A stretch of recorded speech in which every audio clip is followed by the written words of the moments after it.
English నేర్చుకుని అనర్గళంగా మాట్లాడాలనుకుంటున్నారా? అయితే వెంటనే కాల్ చేసి రిజిస్టర్ అవ్వండి. నమస్తే రమ్మగారు. నమస్తే జయ. రమ్మగారు, మనం తెనాలి రామకృష్ణుడి స్టోరీలు చెప్పుకునేవాళ్ళం. మళ్ళీ చెప్తారా? ఒకటో రెండో చెప్దాం. తెనాలి రామకృష్ణుడు అనగానే ఒక తెలివైన వ్యక్తి, ఒకలాంటి ఉత్సాహం అండి. ఆయన పేరు అనగానే చమత్కారి కదా, చమత్కారి, సరదా వస్తుంది. అవునవును. తెలివి, బట్టతలకి మోకాలకి ముడిపెట్టగలడు, తుంటి మీద కొడితే పళ్ళు రాలినట్లు చేయగలడు. అన్నీ అలాంటివే కథలు. నిజంగా అలాంటిది ఉందా? మన కావ్యాల్లోనే అలాంటిది కనపడుతుందా? మనకు తెలీదు. ఆయన అన్ని విషయాల్లోనూ అలాగే ఉంటాడు. ఆయన క్యాజువల్ విషయాలు కూడా భలే సూపర్గా ఉన్నట్టు ఉంటాయి. ఆయన ఒక బ్రాహ్మణ అగ్రహారం కొసలో ఉండేవాడు తెనాలి రామకృష్ణుడు. ఆయన పక్కన తాతాచార్యని ఒక ఆచార్యులు ఒక ఆయన ఉండేవాడు. తాతాచార్యులు వారు గురువు గారు కాదు, ఒక ఆచార్యులు, ఒక ఆచార్య, ఓ పురోహితుడు లాంటి వాడు. ఆస్తి స్వస్తి బాగా ఉన్నాయి ఆయనకి. రాయలవారు ఇచ్చినవి ఉన్నాయి, ముందు నుంచి వచ్చేవి. ఇప్పుడు ఆయన చేస్తే పని వల్ల డబ్బులు గిబ్బులు ఉన్నాయి. కానీ పరమ పిసినారి. ఎవరైనా ముష్టివాళ్ళు వస్తే వాకిట్లోకి పక్కింట్లో అడగచ్చుగా, మా ఇంట్లో ఎందుకు అడుగుతామని ముష్టివాళ్ళని రామకృష్ణుడి ఇంటికి పంపించేవాట ఆయన. పిల్లికి బిచ్చం పెట్టడు. ఎప్పుడూ పక్క వాళ్ళు ఏం మాట్లాడుకుంటున్నారో వింటూ ఉంటాడు. అదొక ధోరణి అనమాట. ఈయనకి విసుగ్గా ఉండేది. ఏమిటిది, మనం అందరం ఇంచుమించుగా ఒకే రకపు డబ్బు కలిగిన వాళ్ళమే, వాళ్ళు ఎక్కువ కాదు తక్కువ కాదు. అదే ఓ 10 పైసలు వాడు మా ఇంట్లో తీసుకో, వాళ్ళ ఇంట్లో కూడా తీసుకో అనాలి. అంతేగాని నేను ఇవ్వను వాళ్ళ ఇంట్లో తీసుకోమంటామేమిటి? పైగా ఎవరైనా చుట్టాలు వస్తే భోజనం అయిపోయిందని బయటికి వెళ్తున్నానని అట్లా కూడా చేసేవాడు. అతిథి అభ్యాగతులు ఆ కాలంలో ఏముంది, ఆ ఊళ్ళోకి వచ్చిన బ్రాహ్మలు ఎవరో ఒకళ్ళు పరాయి వాళ్ళ నుంచి వచ్చిన వాళ్ళు బ్రాహ్మణులలోనే భోజనం చేయాలని ఒక నియమం ఉండేది. ఇది తప్పనుకోవద్దు. అది ఆ కాలం అట్లా చేసేవాడు. బ్రాహ్మణాగ్రహారం ఎక్కడుందో చూసుకుని, అయ్యా ఈ పూటకి భోజనం కుదురుతుందా అంటే కుదురుతుందని ఎవరైనా అతిథి అభ్యాగతులు బయట నుంచి వచ్చిన వాళ్ళకి భోజనం పెట్టేసేవాళ్ళు. ఎవరైనా వెళ్ళేవాళ్ళండి? ఓన్లీ బ్రాహ్మణులలో వెళ్ళేవాళ్ళు. మామూలు వాళ్ళు కూడా బ్రాహ్మణులకి వెళ్ళేవాళ్ళు. అన్నం దొరుకుతుందంటే ఆ భోజనాల వేళకి వాకిట్లో ఎవరైనా పథికుడు, పాందుడు, యాత్రికులు, బాటసారులు వెళ్తుంటే ఎవరు వెళ్ళినా అన్ని జాతుల వాళ్ళు పెట్టేవాళ్ళు. ఇందులో ఒట్టి బ్రాహ్మలే పెట్టేవాళ్ళని చెప్పట్లా నేను. అదేలేండి. బ్రాహ్మణ ఇంటికే కాదు, లేరనుకో ఏ గొల్లపల్లెలోకే వెళ్ళారు అనుకుందాము, అక్కడ వెళ్తే నాయన ఈ పూటకు భోజనం అంటే వీళ్ళు ఏం చేసేవాళ్ళు, అయ్యగారు బియ్యం పప్పు ఇస్తాం మీరు వండుకు తినండి అని ఇచ్చేవాళ్ళు. ఓ పొయ్యి ఏర్పాటు, వాళ్ళకి కాస్త వంట చెరుకు కావాలా, స్వయం పాకం ఇవ్వటం, వండుకునేందుకు ఆసరా. గొడ్ల సావిళ్ళు అవి ఉంటాయా, ఈ గొడ్లు కట్టేసే చోట పశువుల శాల, దానికి ఒక పెడగా ఒక ప్రాంతాన్ని వదిలిపెట్టేసేవాళ్ళు. ఇట్లా ఈ పథికులు ఎవరైనా వంట చేసుకుని తింటారని. అయ్యగారు వంట చేసుకుంటున్నారని అటువైపు తలకాయ తిప్పకుండా కొంతమంది అయితే, ఇంకొంతమంది కొన్ని నాకు తెలిసి 170 ఏళ్ల క్రితం కూడా ఇది జరిగేది.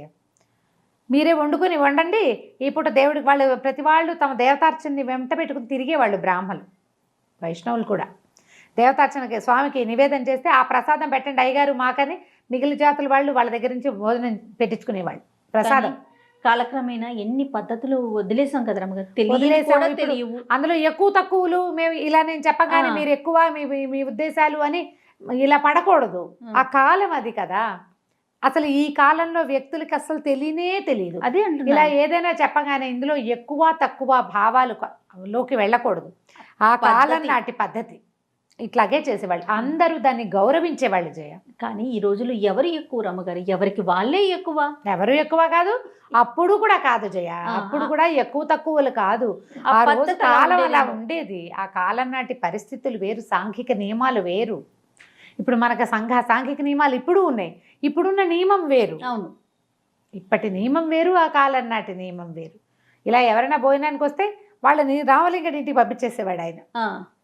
వాకిట్లో భోజనం పెడతారంటే తెనాలి రామకృష్ణ కవి గారు వాళ్ళ ఇంటికి వెళ్ళు అంటే ఇప్పుడు ఈయనకు అభ్యంతరం లేదు. కానీ నీ ఇంటికి వచ్చిన వాడికి నీ ఇంట్లో ఎందుకు అన్నం పెట్టవు? పోనీ నువ్వు ఒకటి పెట్టావు, నేను రెండో వాడి కాదు, ఎవరు వచ్చినా సరే వీళ్ళింటికి అట్లా చేసేవాడు. అయితే ఎలాగైనా ఈయనకి బుద్ధి చెప్పాలని ఉండేది రామకృష్ణ కవికి. ఒకరోజట ఊరికే యథాలాపంగా బయట నుంచి సూర్యనారాయణ మూర్తిని దండం పెడుతూ, దేవుడా 100 నాణేలు కావాలి ఇప్పించు నాయన, 100కి తక్కువ నాకొద్దు అని దండం పెట్టాడు. తాతాచార్యులు వింటున్నాడు. ఆయనకి అలవాటు కదా, ఆయన వింటున్నాడు. ప్రతిరోజు ఇదే దండం పెట్టేవాట. భగవంతుడా 100 నాణేలు ఇప్పించు, 1 10 తక్కువగా ఇప్పిస్తావేమో, అదైతే నాకొద్దు, 100కి 100 నాణేలు నాకు కావాలనేవాడు. ఈ తాతాచారికి ఏమనిపిస్తుంది అంటే ఆట పట్టిద్దామనిపించింది. రోజు వింటున్నాడు కదా, అదే అదే. వినకపోతే ఏ గోల లేదు. ఈయన వింటున్నాడని ఆయనకి తెలుసు కాబట్టి ఆ డైలాగులు ఆ, అన్నాడు. ఏం చేశాడు, 90 నాణేలు మూట కట్టి రామకృష్ణ కవి గారింట్లో పడేశాడు. ఆ. పడేసేసరికల్లా ఈయన గల్లు మంది చూసుకున్నాడు.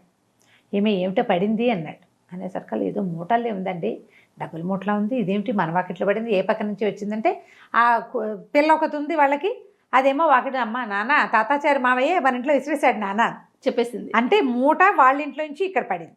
సరే ఊడ తీసి చూశారు 90. టకటకా లెక్క పెట్టాడు. 90 నాణేలు ఉన్నాయి. ఏమన్నాడు, దేవుడా నువ్వెంతో గొప్పవాడివి, ఆ 10 నాణేలు కూడా నీకు సమయానుకూలమైనప్పుడు వేసేయి నాయనా మా ఇంట్లో అన్నాడు. అనేసరికల్లా అనేసి ఏమి లోపల పెట్టే అన్నాడు. భార్య తీసుకెళ్ళి ఆ మూట లోపల పెట్టేసింది. తాతాచారి గారు గోడ నుంచి తొంగి చూసి, ఏమయ్యా ఏమిటి 10 నాణేలు తక్కువ వస్తే కుదరదు, నాకు 100కి 100 కావాలన్నావే, మరేంటి 90 తీసి దాచిపెట్టుకున్నావు అన్నాడు. 90 తీయటం ఏంటి, 90 లేదు ఏం లేదు, నేను దేవుణ్ణి అడుగుతున్నాను, నాకెప్పుడు వచ్చినాయి డబ్బులు అన్నాడు. తాతాచారి అన్నాడు, అదేంటి ఇప్పుడేగా పడేశాను నేను, 90 నాణేలు నేను పడేస్తే నువ్వు లెక్కెట్టావు, తతిమా 10 ఇవ్వమన్నావు, బ్యాగ్ లోపల పెట్టుకున్నావు సంచి. నువ్వు నిన్నటిదాకా రోజు ఏం చెప్తున్నావు, 10కి 10 తక్కువ ఇస్తే నాకు వద్దో అన్నావు, ఆ 10 తక్కువ అంటూ కూడా నువ్వు ఇవాళ తీసుకున్నావు కదా అన్నాడు. అనేసరికల్లా రామకృష్ణ కవి తైమని లేచాడు ఇంత ఎత్తున. అవురవరా, దేవుడు డబ్బులు ఇవ్వటం ఏమిటి, నేను దేవుడిని అడగటం ఏమిటి, నా ఇంట్లో పడ్డం ఏమిటి, నా ఇంట్లో ఏమీ పడలేదు, నేను తీసుకోలేదు అనగానే తాతాచారి గారి గుండెల్లో రాయబడింది. ఊరు నాయనా, నా 90 నాణాలకి కాళ్ళు వచ్చేసినట్టున్నాయి, ఏదో ఆటకాయితనానికి చేస్తే వీడు డబ్బులు కొట్టేసేలాగా ఉన్నాడు అనేసి గట్టి గట్టిగా అరిచి కేకలు పెట్టాడు. 90 నాణాలు, విచ్చు రూపాయలు, ఇంతంత బిళ్ళలు నా కష్టపడి సంపాదించాను, మూట కట్టాను, ఎర్ర సంచిలో మీ ఇంట్లో పడేశాను, నువ్వు తీసుకున్నావు అనేసరికల్లా ఏనన్నాడు, ఇంకా నయం నేను తీసుకోలేదు, మా ఇంట్లో ఎవడైనా పక్కింట్లో పడేస్తాటయ్యా డబ్బులు, మరీ చెప్పావు, పైగా నువ్వు మీ ఇంటికి వచ్చిన ముష్టివాడిని కూడా మా ఇంటికి పంపిస్తావు, నువ్వు ఇవ్వటం ఏంటి కాదన్నాడు. అనేసరికల్లా తాతాచారి నాడు బోచి ఎగ్గట్టాడనమాట. ఆయన వెంటనే పద రాజుగారి దగ్గరికి నిజంగా చెప్తానన్నాడు. రాయల వారి దగ్గరికి బయలుదేరాలి. అనేసరికల్లా రామకృష్ణ కవి అన్నాడు, ఇంకా నయం మా గుర్రానికి కాలు విరిగింది నిన్న, నేను నా గుర్రం లేదు, పైగా ఈ మధ్య నేను సభకెళ్ళటం మానేశాను, మంచి పంచెలు ఏమీ లేవని పంచెలు లేవని మానేశాను, పంచెలు లేవు గుర్రం లేదు, నేను రానన్నాడు. అనేసరికల్లా తాతాచారి గారి భయం వేసింది.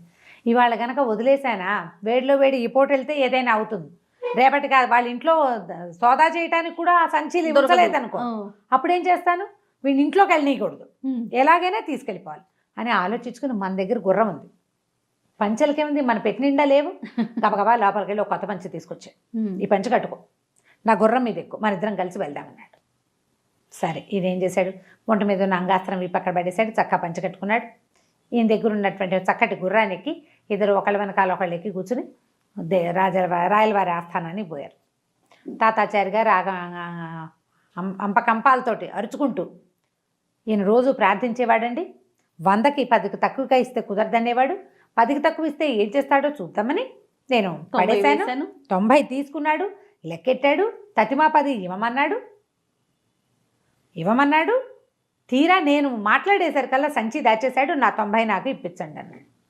అనేసరికల్లా రామకృష్ణ కవి అన్నాడు, ప్రభు ఈయన మరీ విడ్డూరం అండి, ఇప్పుడు మా ఇంట్లో 90 నాణేలు కావాలంటే వీళ్ళ ఇంట్లో సోదా చేయండి 90 నాణేలు దొరుకుతాయి అంటాడు, మా ఇంట్లో ఉండవు 90 నాణేలు. అదే కదా, ఇప్పుడు ఈయన రాయలవారి ఆస్థానంలో చిన్న కొలువు చేసుకుని ఏదో ఉద్యోగం చేసుకుని వాళ్ళ తాత తండ్రులు సంపాదిస్తే నేను మాత్రం చేయట్లా ఉద్యోగం, నేను చేస్తున్నా, నాకు ఉంటాయి డబ్బులు, నా డబ్బులు లేకపోలేదు కదా, అసలు ఈయన వరుస చూస్తుంటేనండి నేను ఎక్కువచ్చిన గుర్రము తందే, నేను కట్టుకున్న పంచా కూడా తందేనన్నాడు, అనేలాగా ఉన్నాడండి అన్నాడు. అనేసరికల్లా తాతాచారి గారు తెల్లబోయాడు, అయ్యయ్యో ప్రభు ఆ గుర్రం నాదే, ఈ పంచ కూడా నాదేనండి అన్నాడు. అనగానే రాయల వారికి, ఏమిటి పిచ్చ కింద నీకు, తెనాలి రామకృష్ణుడికి వచ్చిన గుర్రం నీదేమిటి, ఆయన కట్టుకున్న పంచ నీదేమిటి, నీకు మతి స్థిమితం తప్పింది, ఒరే తాతాచారి గారిని తీసుకెళ్ళి ఇంట్లో దింపండి రా అన్నాడు. ఆయన లబో దిబోం అంటున్నాడు. ఈయన మాత్రం తను కట్టుకున్న పంచి తన ఒంటి మీదే ఉంచుకొని తను ఎక్కొచ్చిన గుర్రాన్ని ఎక్కి తాపీగా వెళ్ళిపోయాడు గుర్రం ఎక్కి ఇంటికి. తాతాచారి గారు ఆ తర్వాత ఇంకా నోరు ఎత్తేవాడు కాదు. ఇప్పుడు నోరు తెరిచి రామకృష్ణ కవి మీద ఏదైనా అంటే రాజుగారు పోట్లాడతారు, నమ్మరు కదా ఎవరు, ఇంక నమ్మరు కదా. ఇప్పుడు రామకృష్ణ కవి కట్టుకున్న పంచ ఎవరిది అంటే ఏం సమాధానం చెప్పాలి. ఇక ఆ తర్వాత ఎప్పుడు పిసినారితనానికి పోలేదు. తర్వాత కాలంలో కొద్ది రోజులు పోయాక వాళ్ళు ఏదో సమారాధన ఉంటే రామకృష్ణ కవి ఆ 90 నాణ్యాలు తాంబూలంలో పెట్టి తాతాచారి గారికి ఇచ్చేసాడు. ఆయన డబ్బులు ఈయన ఉంచుకోలే, ఉంచుకుని మోసం చేయాలి. ఇతరుల సొమ్ము ఎందుకు, ఆయనకి బుద్ధి రావడానికి చేశారనమాట. మా ఇంట్లో సమారాధన ఉంది, నువ్వు కూడా రా అని పిలిచి ఈయన మొహం మార్చుకున్నాడు. నేను రానంటే కుదరదు, నలుగురితో పాటు వెళ్ళాలి. అప్పుడు ఆ 90 నాణ్యాలు తాంబూలంలో పెట్టి వెనక్కి ఇచ్చేసాడు అనమాట. తర్వాత ఆయన పిసినారితనం మానేశాడు. అందుకే తెనాలి రామకృష్ణ స్టోరీస్ అంత బాగుంటాయి, ఇంట్రెస్టింగ్గా ఉంటాయి.